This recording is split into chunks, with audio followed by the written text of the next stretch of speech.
We are in Joshua 21 tonight. We did the bulk of the information we were going to get out of Joshua 21 on Sunday. So we still have a lot of the text in front of us in Joshua 21. But we're not going to have a lot to say about it. It's the city lists for the Levitical cities. And I think for us, maybe the most important thing to remember is where the different clans of the Levites end up in the land, and which of the sanctuary cities each clan of the Levites gets. And so let's start with the sanctuary cities, because we went over this on Sunday. There are 6 sanctuary cities.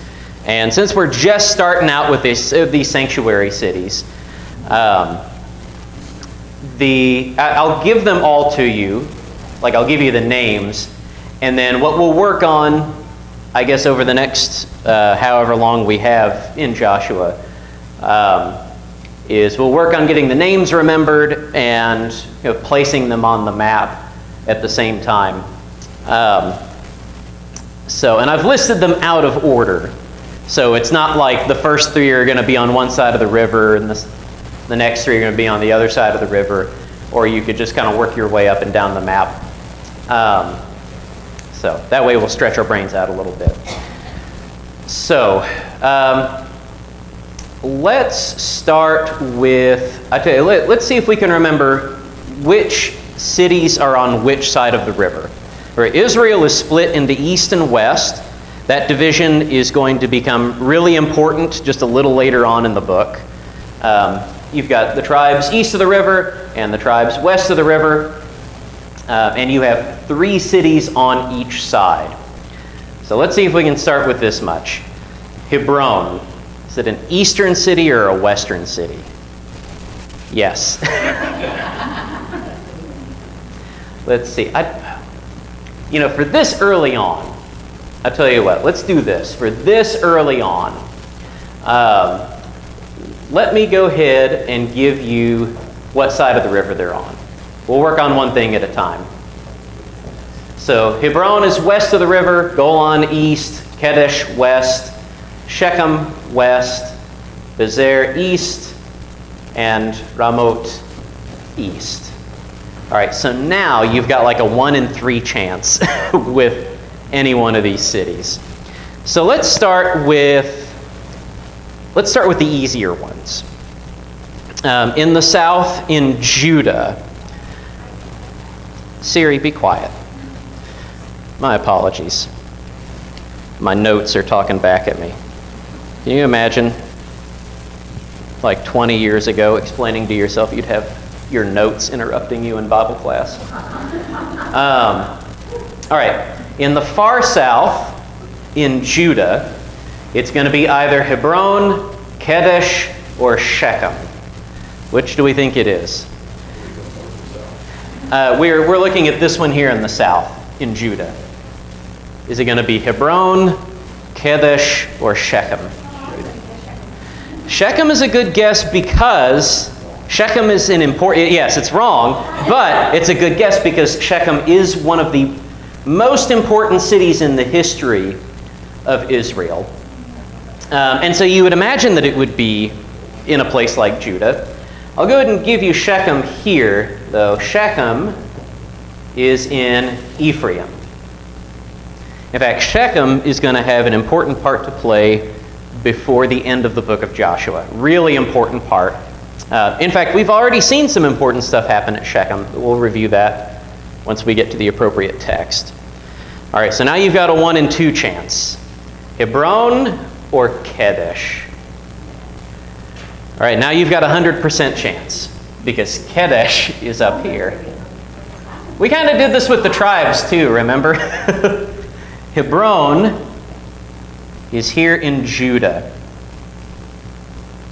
I was looking this up, by the way, because I want to make sure that we're not just going over stuff for the sake of going over it. 4 out of these 6 cities have some important roles to play in later Israelite history. A couple of the ones east of the river we never really hear of again. Golan and Bezer, although you hear about Golan in the news all the time. And Hebron's still around. Yeah, Hebron is still around. Hebron is really, really important. You'll see a lot of stuff happen in the Old Testament in Hebron. A ton of stuff happens in Shechem. In fact, we've already seen a ton of stuff happen in Shechem. There's even some important stuff that happens in Kedesh in the book of Judges. And there's a lot of stuff that happens, I almost gave away the names, in this city here in the east. So now we're into the tougher ones. But you still have a 1 in 3 chance. And if we get wrong, then your odds are going to improve. So, let's see. We've got Golan, we've got Bezer, and we've got Ramoth, which is also referred to as Ramoth Gilead in the Old Testament. That's the one in the middle. Yes, very good. Because Gilead, remember, is this whole region right here around where the tribe of Gad is at. Some of it spills over into West Manasseh. I think some of it might spill down into Reuben a little bit. But if you hear Gilead, just automatically think, okay, east of the river. Right? It's fairly common for east of the river to be referred to either as Bashan, the northern part, or Gilead, the southern part. So we have Ramoth right here in the middle, which means now you've got a 50-50 chance with these other cities that we never read about elsewhere in the Old Testament again. So the one up north next to the Sea of Galilee, what do we think it is? It's Golan. It's amazing. Y'all are 3 for 3 east of the river with the more obscure ones. We are like 0 for 3 west of the river. Uh-huh. All right, Bezer is in Reuben. Again, Bezer and Golan, we don't really read about again in the Old Testament. It's not super important that you know where they're at. But the rest of these, we'll be reading along in the Old Testament, and such and such will happen in Kedesh. Like Deborah calls Barak to meet her at Kedesh. We know the story of Deborah and Barak, right? But have you ever been reading through the book of Judges and you just read through all of this stuff happening and you have no idea where it's happening? It might as well be happening on a cloud, right? As far as you know. Now we have a physical place for it. Deborah calls Barak up here. We'll have places for the rest of everything else too. All right, so Hebron down in Judah, Shechem in Ephraim, Kedesh in Naphtali, Golan in East Manasseh, Ramoth Gilead in Gad, and Bezer in Reuben. All right, let's jump into our clans of Levi so that we can get into our text today. All right, the clans of Levi, where Levi has 3 sons, and one of them gets a special portion. You have Kohat, you have Gershon, and you have Merari.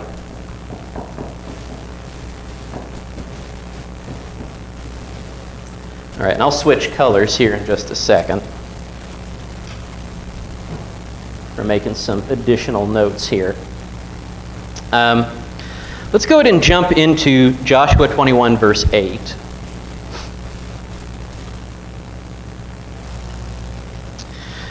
These cities and their pasture lands the people of Israel gave by lot to the Levites, as the Lord had commanded through Moses. Out of the tribe of the people of Judah and the tribe of the people of Simeon, they gave the following cities mentioned by name, which went to the descendants of Aaron, one of the clans of the Kohathites, who belonged to the people of Levi, since the lot fell to them first. All right, and remember, Aaron is the clan that gets some special treatment, right? Because it's out of Aaron's household Let me put Aaron down here. It's out of Aaron's household that the high priest comes. In fact, all of the priests come from the house of Aaron. So remember, Aaron is settled in Judah, Simeon, and Benjamin. So we're going to read some cities here. Verse 11. They gave them Kiriath Arba, Arba being the father of Anak, that is, Hebron, in the hill country of Judah, along with the pasture lands around it. But the fields of the city and its villages had been given to Caleb the son of Jephunneh as his possession. And to the descendants of Aaron, the priest, they gave Hebron, the city of refuge for the manslayer, with its pasture lands, Libnah with its pasture lands, Yatir with its pasture lands, Eshtemoa with its pasture lands, Holon with its pasture lands, Debir with its pasture lands, Ain with its pasture lands, Yoto with its pasture lands, Beth Shemesh with its pasture lands, 9 cities out of these 2 tribes. Then out of the tribe of Benjamin, Gibeon with its pasture lands, Geba with its pasture lands, Anatot with its pasture lands, and Almon with its pasture lands, 4 cities. The cities of the descendants of Aaron the priests were in all 13 cities with their pasture lands. Okay, so Aaron, out of the sanctuary cities, gets Hebron, which is, of course, down in Judah. We should also note here that out of the tribe of Benjamin, they get Gibeon. Y'all remember from this book what's special about Gibeon? Who lives in the city of Gibeon? The Gibeonites, right? And who are the Gibeonites? Yeah, they are the ones that came to Israel and lied about themselves. And Israel made a covenant with them and then found out later that, wait a minute, these people live among us. We spent quite a bit of time studying the Gibeonites because remember, the text notes to us that Israel fails to consult the Lord on it. And so we tend to think of it as the same kind of a sinful disaster for Israel as, say, like the sin of Achan, whereas the text itself does not treat it that way. God, in fact, condones is probably too strong of a word. So remember the miracle where Joshua makes the sun stand still and makes the day longer. That miracle occurs in defense of the city of Gibeon. Right? So God not only is with Israel in defending this covenant, but actually performs a great miracle in defense of this covenant that Israel makes with Gibeon. They live in the midst of Benjamin, and not only do they get to live in the midst of Benjamin, but they also become a Levite city, and not just any Levite city, but a city belonging to the household of Aaron.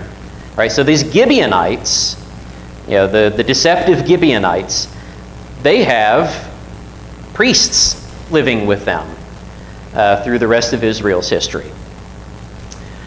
Okay, but out of the sanctuary cities, it's Hebron. Let's continue through verse 20. As to the rest of the Kohathites belonging to the Kohathite clans of the Levites, the cities allotted to them were out of the tribe of Ephraim. To them were given Shechem, the city of refuge for the manslayer, with its pasture lands in the hill country of Ephraim. So let's go ahead and note that down. They get Shechem.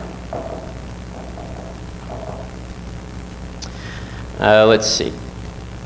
Gezer with its pasture lands, Kibzaim with its pasture lands, Beth Horon with its pasture lands, 4 cities. And out of the tribe of Dan, El-Teke with its pasture lands, Gibbeton with its pasture lands, Aijalon with its pasture lands, Gat Rimmon with its pasture lands, 4 cities. And out of the half-tribe of Manasseh, Ta'anach with its pasture lands, and Gat Rimmon with its pasture lands, 2 cities. The cities of the clans of the rest of the Kohathites were 10 in all with their pasture lands. All right, so remember the rest of Kohath lives in Dan, Ephraim, and West Manasseh. So this section right here. So in fact, and remember, Aaron comes from the clan of Kohath. So Aaron's only divided out because he's high priest. If you count Aaron and Kohath together, the clans of Kohath take up a huge, huge chunk of Israel. You have Kohathites all the way from here down on the western side of Israel. They're all over the place.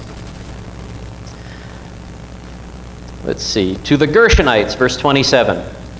One of the clans of the Levites were given out of the half-tribe of Manasseh, Golan in Bashan with its pasture lands, the city of refuge for the manslayer. All right, so Gershon gets Golan.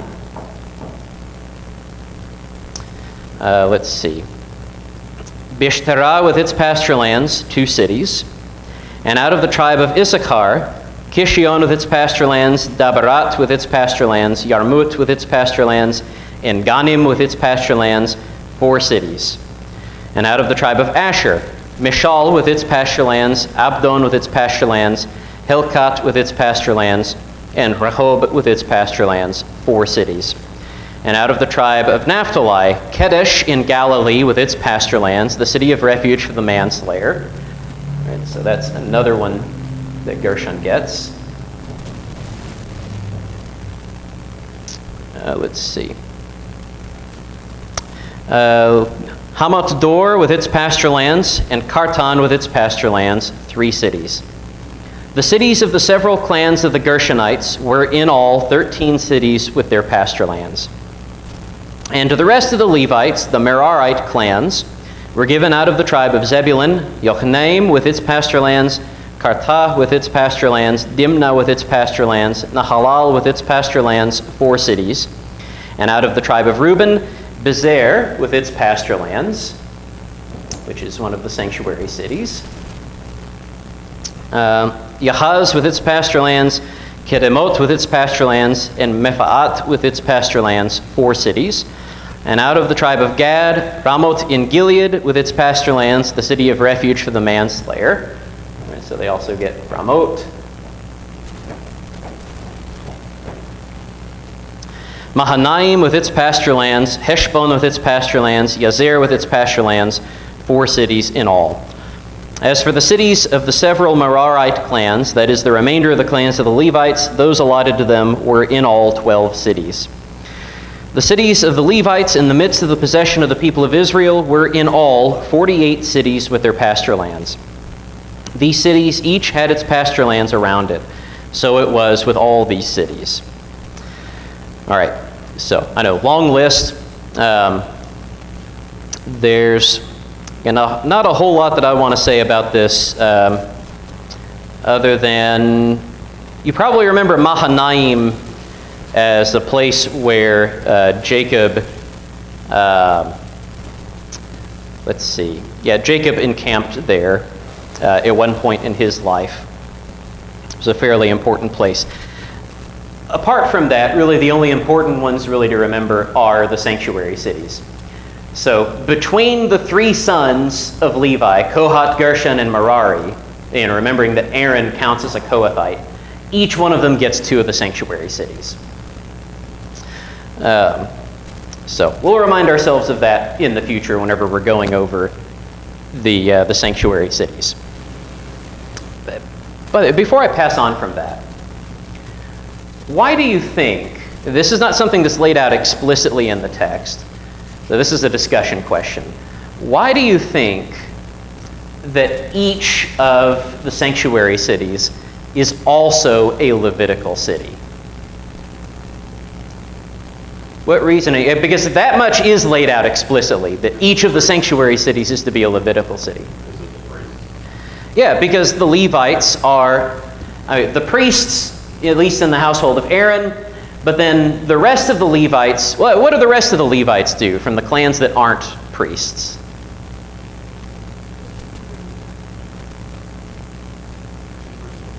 Yeah, they're keepers of the temple, keepers of the tabernacle. So at this point in Israel's history, they are tabernacle servants.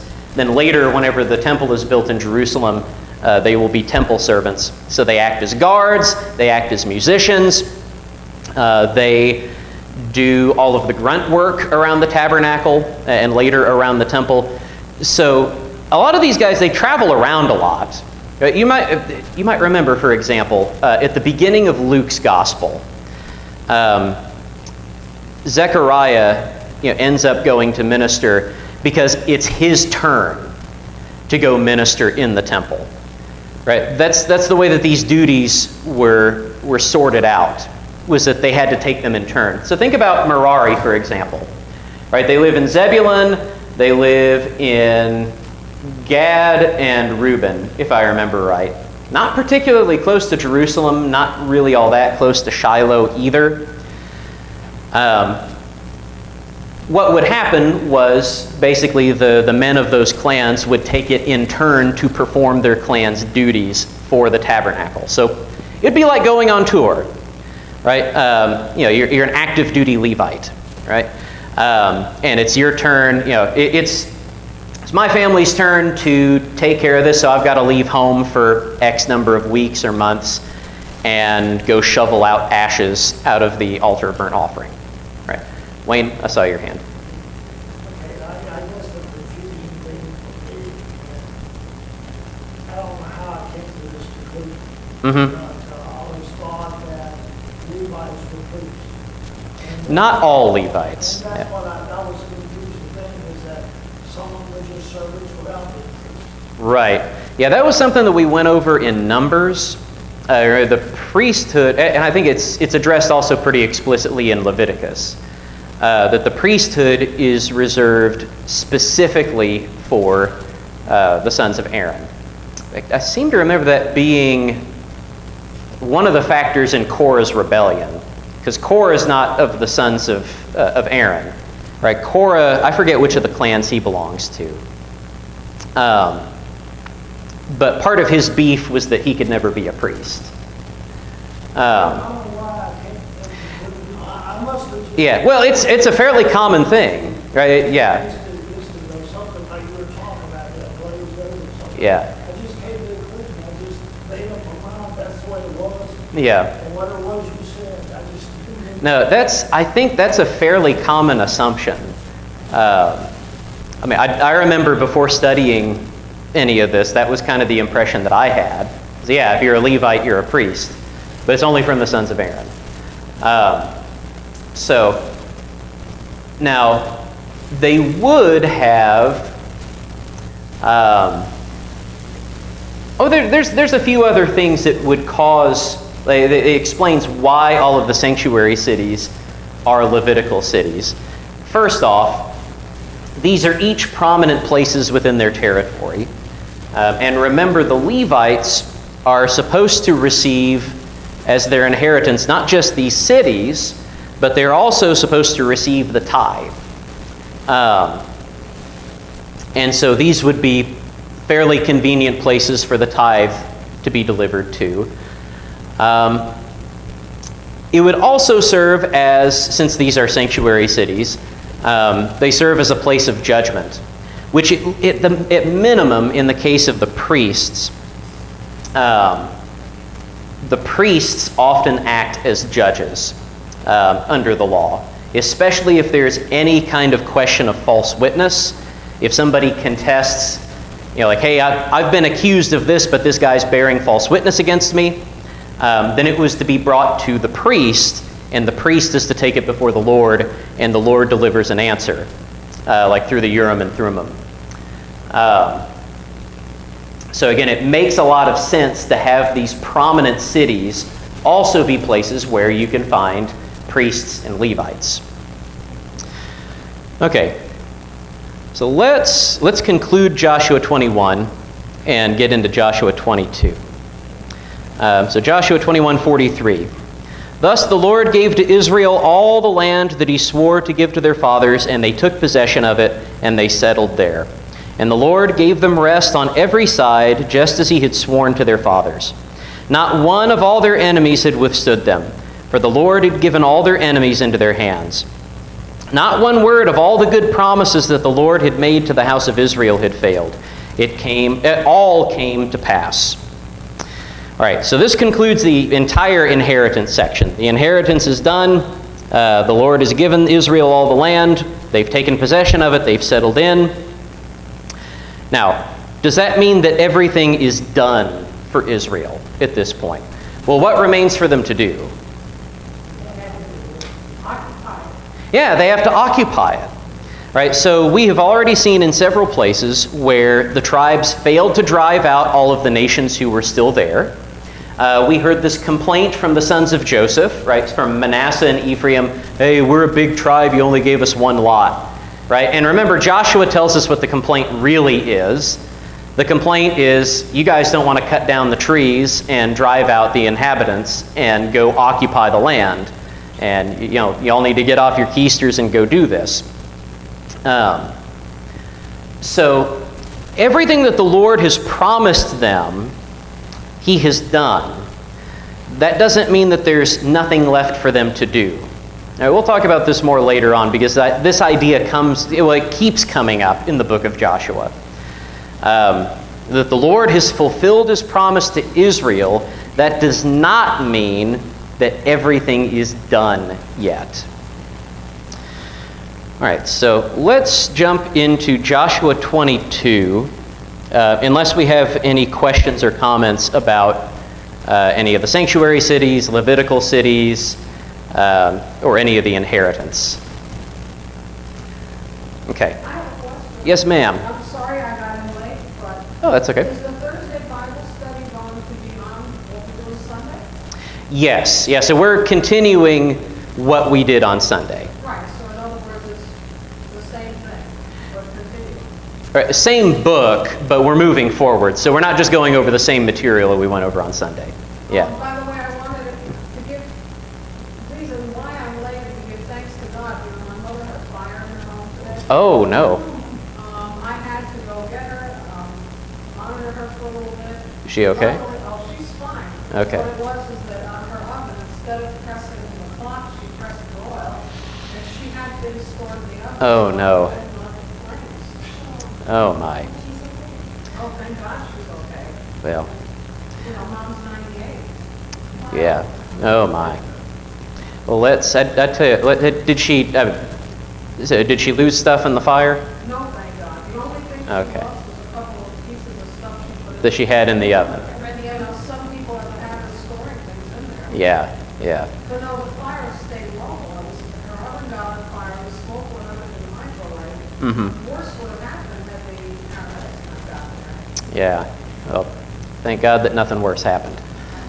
So, all right, let's continue into Joshua 22, verse 1. At that time, Joshua summoned the Reubenites and the Gadites and the half-tribe of Manasseh, and said to them, "You have kept all that Moses, the servant of the Lord, commanded you, and have obeyed my voice in all that I have commanded you. You have not forsaken your brothers these many days, down to this day, but have been careful to keep the charge of the Lord your God. And now the Lord your God has given rest to your brothers as he promised them. Therefore, turn and go to your tents in the land where your possession lies, which Moses, the servant of the Lord, gave to you on the other side of the Jordan. Only be very careful to observe the commandment and the law that Moses, the servant of the Lord, commanded you. To love the Lord your God, and to walk in all his ways, and to keep his commandments, and to cling to him, and to serve him with all your heart and with all your soul." So Joshua blessed them and sent them away, and they went to their tents. Now to the one half of the tribe of Manasseh, Moses had given a possession in Bashan, but to the other half Joshua had given a possession beside their brothers in the land west of the Jordan. And when Joshua sent them away to their homes and blessed them, he said to them, "Go back to your tents with much wealth and with very much livestock, with silver, gold, bronze, and iron, with much clothing. Divide the spoil of your enemies with your brothers." So the people of Reuben and the people of Gad and the half-tribe of Manasseh returned home, parting from the people of Israel at Shiloh, which is in the land of Canaan, to go to the land of Gilead, their own land, of which they had possessed themselves by command of the Lord through Moses. Okay. You might remember a couple of weeks ago, Wayne had asked a question about the 2.5 tribes and where they were at in all of this. Because as Joshua was giving out the inheritance west of the river, there were occasions where the tribes would have to go and engage in some more combat with people. So, for example, whenever Caleb was taking his possession in Hebron, He had to go to fight against Hebron. He fought against Debir, and that story is recorded for us in the book. And I think Wayne had asked, all right, so were the 2.5 tribes still with them to fight like they were supposed to? And this speaks to that question that he had asked. They have still been present in Canaan during this time. Clearly, they helped during the military campaigns of the first half of the book. So against Jericho and Ai, and the southern campaign and the northern campaign, the fighting men of the 2.5 tribes had to be in Israel west of the Jordan to help fight like they had promised. The book is unclear on what role they might have played in helping the tribes settle into their inheritance from chapter 13 forward. But regardless, they have been in the land, and now that everybody is settled into their inheritance, now Joshua dismisses them to go back to their homes east of the Jordan. And the emphasis all through this is on their faithfulness. Right, they have kept all of Moses' commands, Joshua says, and they've obeyed all of Joshua's commands. They've not forsaken their brothers. They have been careful to keep the charge of God. Right, he repeats this over and over again, and this repetition emphasizes their complete faithfulness to everyone that they were to remain faithful to. They were faithful to God, faithful to Moses, faithful to Joshua, faithful to their brothers, completely faithful in everything to everyone. And Joshua encourages them to remain faithful. Right? And the encouragement is just as repetitive as the description of their faith. Right? Only be very careful to observe the commandment, to love the Lord your God, walk in his ways, keep his commandments, cling to him, serve him with all your heart and all your soul. So the emphasis on you have been obedient, continue to be obedient. And this sets us up for the conflict of this chapter. Right, because up to this point in the chapter, these 2.5 tribes have been described as completely faithful. But Joshua has also told them that they need to continue to be faithful. And the central question of this chapter is going to be, are they faithful or are they going to break faith? Now, the reward for their faithfulness up to this point is that they get to return to their inheritance with Joshua's blessing, and they get to return with much wealth, very much livestock, silver, gold, bronze, iron, much clothing. So they're going back with all kinds of spoils, and ostensibly they are going to go settle into their inheritance and enjoy peace there, just like their brothers have west of the river. All right, so that brings us now to the conflict that starts in verse 10. And when they came to the region of the Jordan that is in the land of Canaan, the people of Reuben and the people of Gad and the half-tribe of Manasseh built there an altar by the Jordan, an altar of imposing size. And the people of Israel heard it said, Behold, the people of Reuben and the people of Gad and the half-tribe of Manasseh have built an altar at the frontier of the land of Canaan in the region about the Jordan, on the side that belongs to the people of Israel. And when the people of Israel heard of it, the whole assembly of the people of Israel gathered at Shiloh to make war against them. All right, so now the conflict is introduced, and Israel has not been in the land for any time at all. In fact, Reuben, Gad, and the half-tribe of Manasseh had barely even returned to their inheritance. And already now, potentially something has happened that is going to cause part of Israel to go to war against the other part of Israel. All right, so here's how the conflict comes about.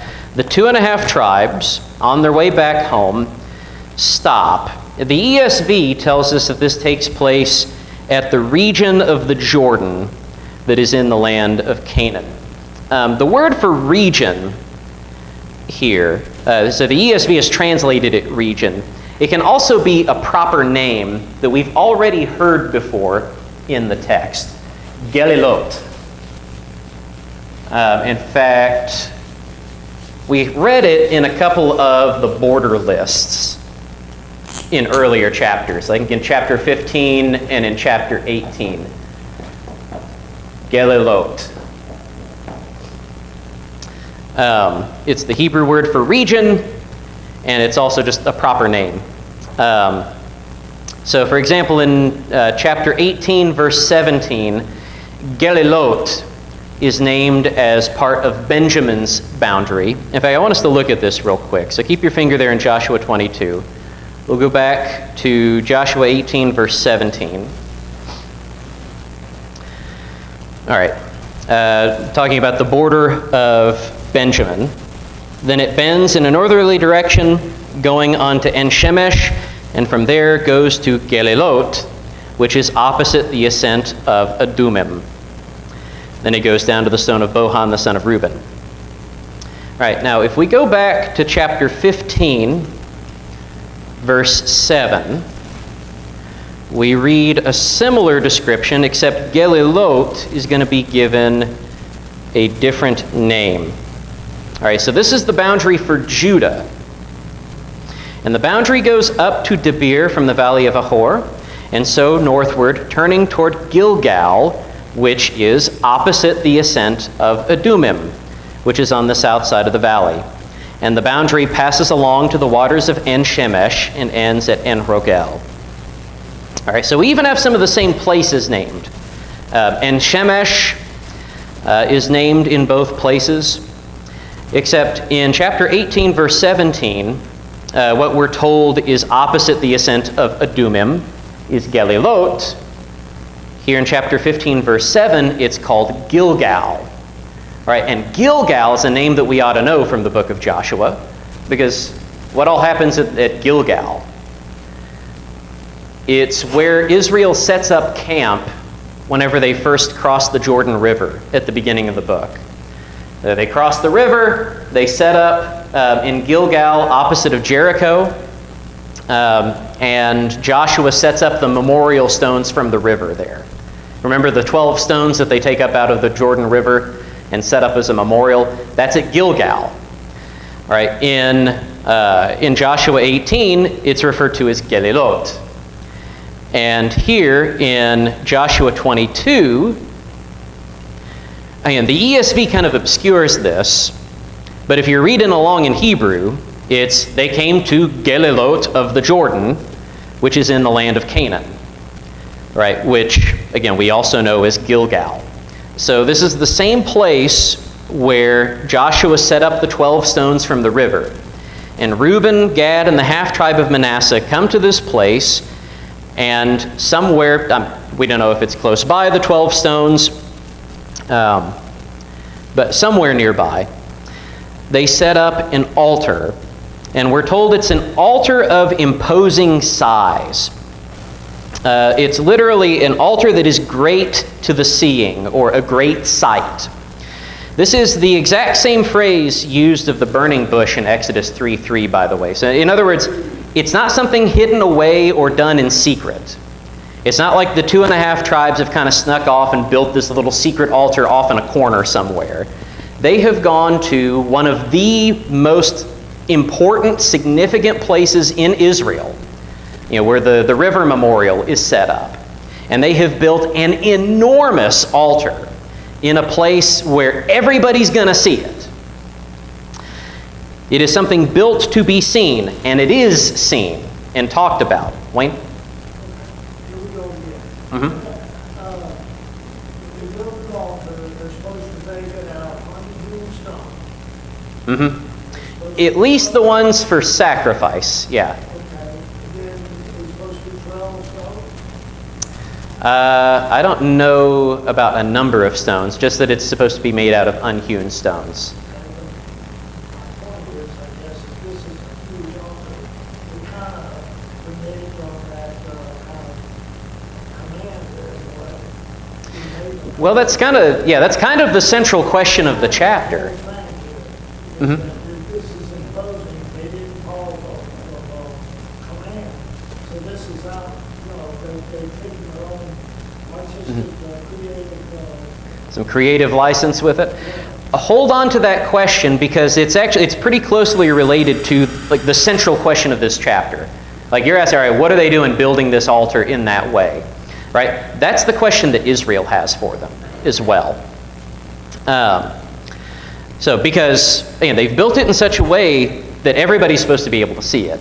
And it is seen, and it's talked about. Let's see, Israel hears about the altar, and it's a neat little twist, by the way. Israel is put in the same position here that the Canaanites have been in throughout the book. Up to this point, we've not said anything about this lately. So it really just happened in the first half of the book. But remember, it happened constantly in the first half, where the Canaanites would hear about Israel. Or they would hear about what had been done to Jericho, or they would hear about what had been done to Ai, or they would hear about what had been done with the Gibeonites. And then they would react. And it was almost always, they would get their armies together to try to go to war against Israel. And now the author of Joshua is doing something neat with us, where now Israel's in that position. They hear something, and now they have to react, and they react in the same way by assembling themselves to go to war against the other tribes of Israel. So, and we should pay attention, by the way, to the language that's used to describe these tribes west of the Jordan. All right, when the people of Israel, when the sons of Israel heard it, and they said, "Behold, the people of Reuben, the sons of Reuben and the sons of Gad and the half-tribe of Manasseh have built the altar at the frontier of the land of Canaan in the region about the Jordan on the side that belongs to the sons of Israel." When the sons of Israel heard of it, the whole assembly of the sons of Israel gathered at Shiloh to make war against them. Now, when this text is talking about the sons of Israel, or the people of Israel, what tribes are they talking about? We're not talking about all of Israel here, because they're going to war against Reuben and Gad and the half-tribe of Manasseh. Yeah, it's the western tribes, but notice the way the text is referring to them as Israel. They've built this thing on the side that belongs to Israel. And so the whole congregation of the sons of Israel gathers together at Shiloh to make war. Wait a second, Almost like they've already disowned them. Yes, that's really important to hold on to. All right, so we're going to hold on to this question about, wait a minute, this isn't a valid altar that they've built. And then the way that the text is already kind of treating them as if these eastern tribes have already been disowned. All right, so let's continue forward. Verse 13. Then the people of Israel sent to the people of Reuben and the people of Gad and the half-tribe of Manasseh in the land of Gilead Phinehas the son of Eleazar the priest, and with him 10 chiefs, one from each of the tribal families of Israel, every one of them the head of a family among the clans of Israel. And they came to the people of Reuben, the people of Gad, and the half-tribe of Manasseh in the land of Gilead. And they said to them, "Thus says the whole congregation of the Lord, what is this breach of faith that you have committed against the God of Israel in turning away this day from following the Lord, by building yourselves an altar this day in rebellion against the Lord?" All right, so there's Wayne's question right there. What are you guys doing building this altar in rebellion against the Lord? Have we not had enough of the sin at Peor, from which even yet we have not yet cleansed ourselves, and for which there came a plague upon the congregation of the Lord, that you too must turn away this day from following the Lord? And if you too rebel against the Lord today, then tomorrow he'll be angry with the whole congregation of Israel. But now if the land of your possession is unclean, pass over into the Lord's land, where the Lord's tabernacle stands, and take for yourselves a possession among us. Only do not rebel against the Lord, or make us as rebels by building for yourselves an altar other than the altar of the Lord our God. Did not Achan the son of Zerah break faith in the matter of the devoted things, and wrath fell upon the congregation of Israel? And he did not perish alone for his iniquity. Then the people of Reuben, the people of Gad, and the half-tribe of Manasseh said in answer to the heads of the families of Israel, "The mighty one, God the Lord, the mighty one, God the Lord, he knows, and let Israel itself know. If it was in rebellion or in breach of faith against the Lord, do not spare us today for building an altar to turn away from following the Lord. Or if we did so to offer burnt offerings or grain offerings or peace offerings on it, may the Lord himself take vengeance. No, but we did it from fear that in time to come your children might say to our children, 'What have you to do with the Lord, the God of Israel? For the Lord has made the Jordan a boundary between us and you. You people of Reuben and people of Gad, you have no portion in the Lord. So your children might make our children cease to worship the Lord.' Therefore we said, 'Let us now build an altar, not for burnt offering, nor for sacrifice, but to be a witness between us and you, and between our generations after us, that we do perform the service of the Lord in His presence with our burnt offerings and sacrifices and peace offerings, so that your children will not say to our children in time to come, you have no portion in the Lord.'" Okay, so we've hit up Wayne's question, and we've hit up what we just noticed, that the text had been speaking as if these eastern tribes had already been disowned, dispossessed. And now we have the answer to what's going on here. They have not built this altar as an altar for use. It is a memorial, which is why they've built it next to the other memorial in Gilgal. It is a memorial to remind both sides that they are one people, even though the Jordan is between them. They are one people, so that in the future, the western tribes won't disown the eastern tribes. All right, so notice the really neat way that the text got us into that. Same side. Yeah, two sides of the same side. Very good. All right, so we're over time now. So we will wrap this up on Sunday, and then we've only got 2 more chapters left in Joshua. Then we get to all the spicy stuff, Judges. So thank you so much for your questions and comments and your kind attention this evening.